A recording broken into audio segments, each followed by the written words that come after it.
کہتے سویرے سویرے آیا تو کہنے لگا حضور مجھے توبہ کرا دیں، آج کے بعد نہ جھوٹ بولوں گا، نہ حرام کھاؤں گا، نہ شراب پیوں گا۔ تو کہتے جتنے لوگ بیٹھے تھے کان کھڑے ہو گئے، کہا تجھے کیا ہوا؟ کہنے لگا 11-12 سال کا نوجوان آیا مجھے توبہ کرا گیا، چڑھتی جوانی، 11-12 سال 14-15 سال کا بچہ مجھے توبہ کرا گیا۔ تو کہتے ہم محب حیرت ہوئے کہ اتنا سا بچہ؟ تو کہتے کسی نیک باپ کا بیٹا تھا، کسی پرہیزگار ماں کا بیٹا تھا، گھر میں تربیت ہوئی۔ اتنے بچے تو خانقاہ بھی نہیں جاتے، اتنے سے بچے تھوڑی کسی ادارے کے فارغ التحصیل ہوتے ہیں، کس مدرسے سے پڑھے ہوتے ہیں؟ کہتے چھوٹی سی عمر۔ تو کہا جناب آپ کو کیسے ملا؟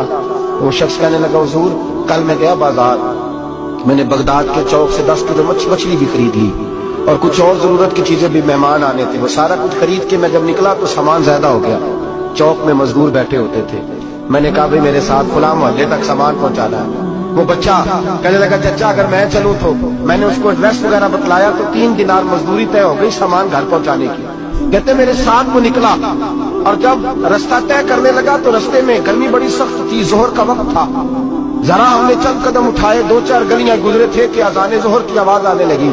تو کہتے ہیں بڑی منت کے انداز میں، بڑی گزارش کے انداز میں میری طرف دیکھا، عمر چھوٹی سی ہے، کہنے لگا چچا اگر اجازت مل جائے تو میں ظہر کی نماز پڑھ لوں۔ کہتے میں ایک جگہ پھٹے پہ بیٹھ گیا اور گپے کرنے لگا، سامان وہاں رکھا، میں نے کہا پڑھ لے نماز۔ کہتے بچہ نماز پڑھنے چلا گیا، باقی لوگ دیر سے آئے، وہ نماز پڑھ کے جلدی آ گیا۔ میں نے کہا بیٹے تو جلدی آ گیا ہے؟ کہنے لگا اس لیے جلدی آیا ہوں کہ آپ یہ نہ سمجھے یہ کام چور ہے، میں نے نفل چھوڑ دیے ہیں، فارغ ہو کے پڑھ لوں گا۔ کہتے ہیں سامان اٹھایا، رستے میں گرمی شدت کی تھی، اس کا پسینہ بہنے لگا، میں آگے بڑھا، میں نے کہا بیٹے سامان تھوڑی دیر کے لیے مجھے دے دو، گرمی زیادہ ہے۔ کہنے لگا چچا کسی کا تربیت یافتہ ہو، کسی نے ٹریننگ دی ہے، کہا ماں باپ نے کہا تھا حرام لقمہ گھر نہ لانا، کہا بات کیا ہوئی؟ کہنے لگے میں آپ کو نہیں دے سکتا، اس لیے کہ 3 دینار مزدوری گھر پہنچانے کی طے کی ہے، اگر آپ اٹھائیں گے تو پھر میں پیسے پورے نہیں لوں گا۔ دامان توکل کی یہ خوبی ہے کہ اس پر پیبند لگے ہوتے ہیں پر دھبے نہیں ہوتے، میں پھر مزدوری پوری نہیں لوں گا، پیسے کم لوں گا۔ کہتے ہیں میں محو حیرت ہو گیا، اس جوان کی بات نے میرے سارے وجود تھر تھر کبا ڈالا کہ اس دور میں کس قسم کے لوگ۔ کہتے ہیں گھر لے گیا اس کو، میں سامان رکھا، میں نے کہا تم جہاں ٹھہرو میں 3 دینار مزدوری لاتا ہوں۔ کہتے ہیں پیسے لینے گیا تو بیوی کو بتایا بڑا نیک ہے، بڑا پرہیزگار جوان ہے، کہنے لگی روٹی پکی ہوئی ہے، اسے تو دوپہر کا کھانا کھا لے۔ کہتے ہیں میں باہر گیا، 3 دینار تھمائے، میں نے کہا بیٹے ایک بات مانو گے؟ تو کہتے ہیں 3 دینار دے کے کہنے لگا اب تو آپ مالک ہو گئے، میں نے نمک کھا لیا ہے، اب تو ہر بات مانوں گا، اصلہ نال جنے کی کریے نسلہ تاک نہیں بھول دے، میں اب ہر بات مانوں گا۔ تو میں نے کہا دوپہر کا کھانا کھا لو۔ کہتے ہیں اس کی گردن جھک گئی ہے اور بڑے دھیمے لہجے میں کہنے لگا میں نہیں کھا سکتا، میں نے روزہ رکھا ہوا ہے، روزہ رکھا ہوا ہے، نفلی روزہ رکھا ہوا ہے۔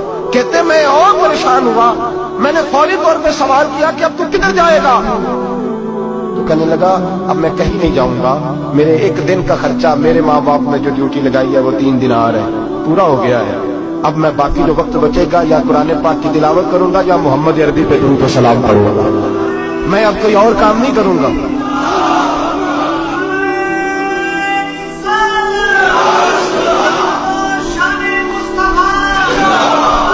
شخص کہنے لگا کہ میں نے کہا افطاری کر لینا، کہنے لگا مجھے مسجد بتا دو، میں جا کے اللہ اللہ کرتا ہوں، مجھے شام کو لے آنا۔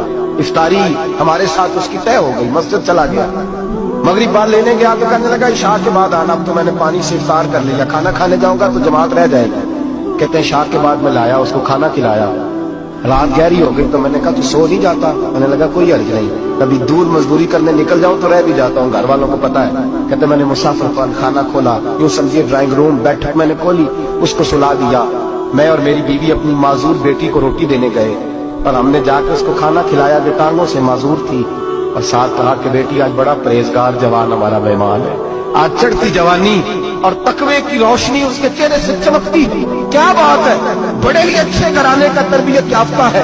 کہتے ہیں بچی کو کھانا کھلا کے لوٹے، اپنے کمرے میں سو گئے، بیٹی اپنے کمرے میں لیٹ گئی، ترس گئے تھے کہ بیٹی قدموں پہ چلے۔ تہجد کا وقت ہوا تو دروازے پہ دستک ہوئی، بڑی بے چینی کے ساتھ اٹھے میاں بیوی کون ہے؟ بیٹی کی آواز آئی ابا جی دروازہ جلدی کھولیں۔ کہتے ہیں کلیجے پھٹنے لگے، ذہن بکھرنے لگے، سوچے ہیں کہ وہ 2-1 منٹ ہمارے اوپر پہاڑ بننے لگے، دروازہ کھولا تو وہ بیٹی جس کے لیے ترس گئے تھے کبھی چلے گی، وہ اپنی ٹانگوں پہ کھڑی ہے، کبھی دوڑ کے ادھر جاتی، کبھی دوڑ کے ادھر آتی،